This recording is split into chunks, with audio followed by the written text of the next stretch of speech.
Peter Badel, mate, always good to catch up, mate.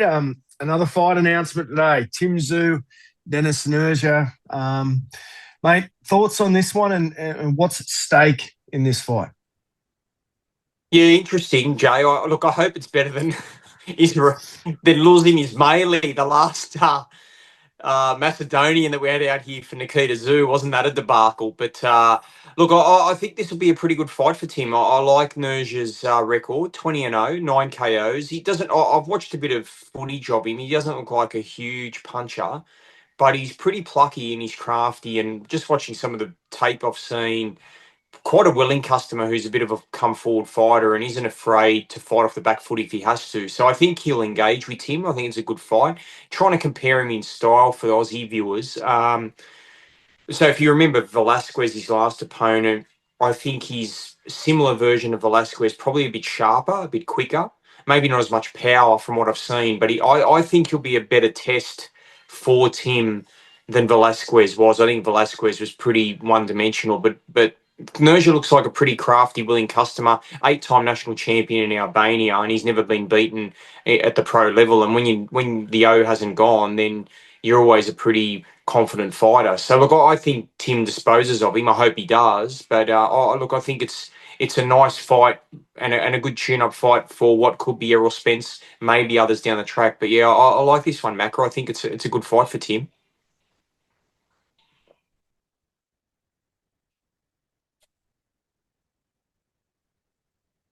No, on the old mute. Mate, there is some criticism as always that, this guy's unknown. He's, who is this guy? Why is Tim taking this fight? But, mate, what sort of doors open up for Tim Tszyu if he wins? Yeah, look, it's a good point.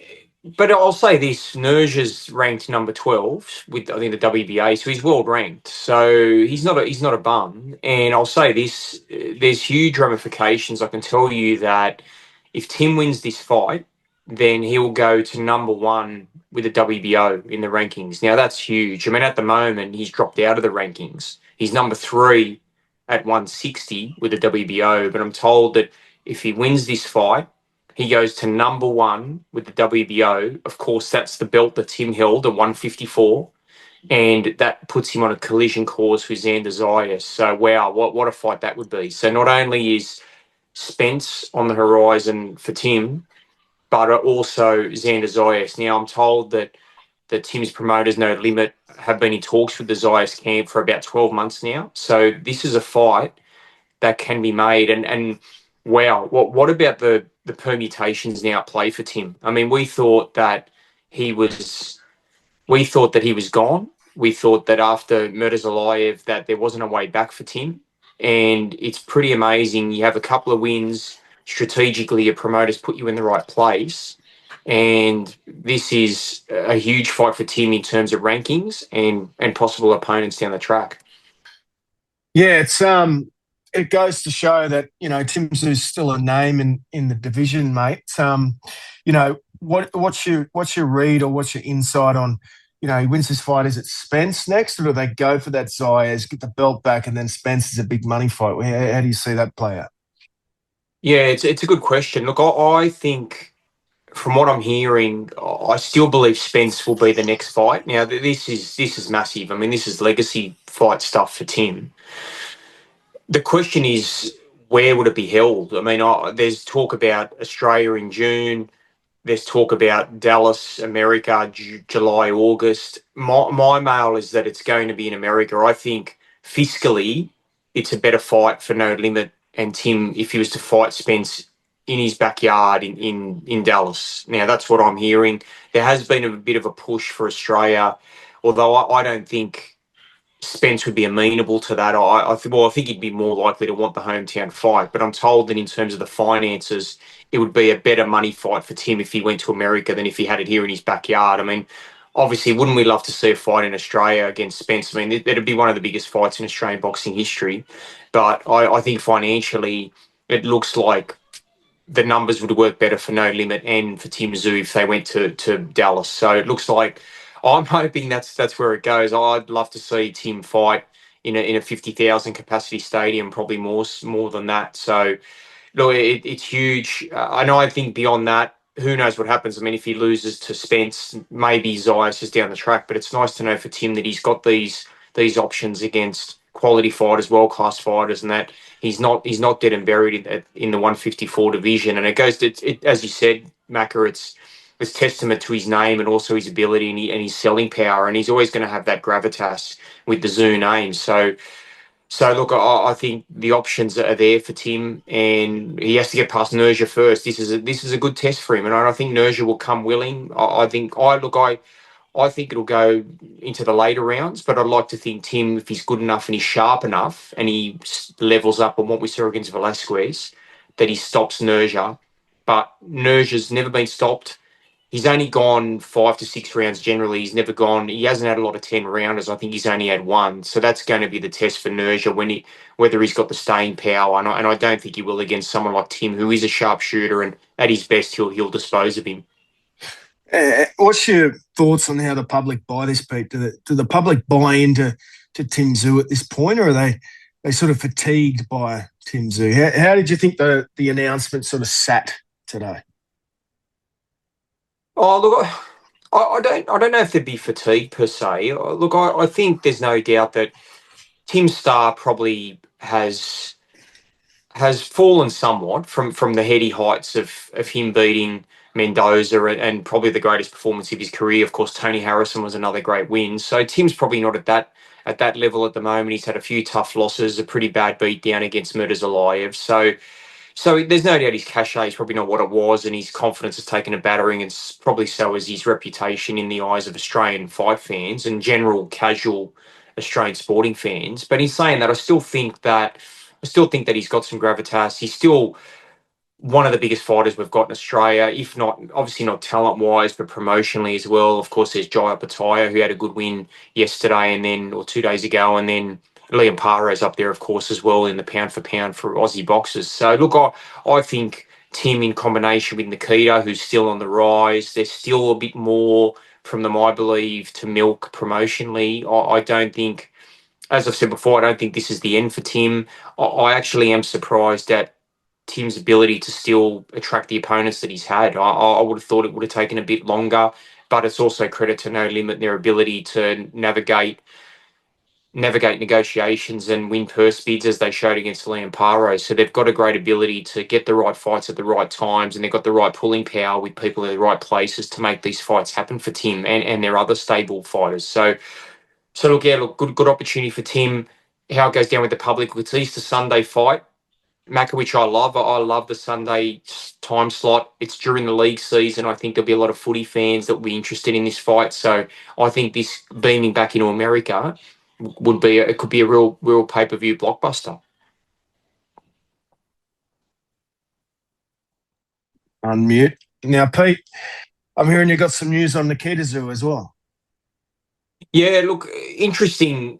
So it looks like he'll be back in the ring about a month later, so around that May period, and location still to be determined, I'm told. There was some talk about Townsville, which would have been interesting because, of course, Tim Tszyu has fought there before against Jeff Horn, which was one of the great fights in 2020. So it would have been a nice family affair for Nikita to go to the place where Tim Tszyu became the bona fide golden boy of Australian boxing when he beat Jeff Horn that night, August 2020 in Townsville. Great, we had about 10,000 people there that night. So, but I'm told there's other locations. Newcastle's in the mix. Nikita's fought there before against Dylan Biggs, of course, and so he and Tim have had some good fights in Newcastle. So they're still going through a few venues, but I'm told that they're trying to get, No Limit are trying to get Liam Paro potentially on a double header. Now, I don't know if that's fallen into place yet, but they need to find a slot for this Lewis Crocker Liam Paro world title fight, which is massive for Australian boxing. Huge opportunity for Paro to be a 2 division world champion. So look, these are the machinations No Limit are working through at the moment. But looks like Nikita, I haven't got an opponent yet, but I've heard that they were looking at some international fighters. But I also heard, actually, one name I'd like to see, Jai, this is only my opinion, Jacob NG. I'd like to see him fight Nikita. I think stylistically it'd be a good fight. I think Nikita could still do with a few domestic scraps before he takes an international opponent. And I like what Jacob NG would bring. He's a flamboyant guy. He's an entertainer. He's got a bit of sell about him. And he also is quite a crafty campaigner. Hasn't had a lot of fights. He's probably a bit ring rusty, but that also makes it an intriguing fight. So I'd like to see Nikita maybe fight a Jacob NG or a Ben Marnie, someone like that, to just elevate him a little bit more. But yeah, I'm also hearing Dempsey McKean could be on that card. There's a heavyweight fight there for Dempsey. Of course, he had that good win against Tszyu recently, so Dempsey's still staying active, on the rise, not finished yet in his eyes, and he'll likely appear on that card as well. So there's some good fights in the mix. So I'm excited about the next couple of months for Australian boxing. It's all happening, mate. What else we got? Opetaia, mate. He fought on the weekend. I can't keep up with this IBF stuff. I don't know about yourself, but what are you made of the whole, I guess, situation there and how it's all playing out? Oh, look, I'm a bit like you, Macca. Mate, I've lost track of this. I mean, this is so boxing, isn't it? It's a dead set circus. Like the IBF turn up, they sanction the bout, then they get the shits about where the belt's been placed, something as minute as that, and all of a sudden it's not sanctioned anymore. They go home with their toys out of the cot. Look, I think it's a farce. It's a shame for Jai. It's so sad. But look, I'm told from calls I've made that he will be stripped. That's the word. Unless things change in the next 24 hours, I'm told that the Jai will be stripped, that the IBF won't be resiling from their stance, that they just can't unify with a non-sanctioned organisation, which with Zuffa is in their eyes. So I don't see. I know Mick Francis, Jai's promoter, has talked about legal action. I don't know where that goes. I don't know in the fullness of time how successful they could be. But look, I think it's sad for Jai because I'll never forget that night when he beat Breedis in 2022 at the Gold Coast. One of the greatest performances from him. And I must say, Macca, in terms of the performance, geez, my phone blew up on just watching this fight, during the fight and after.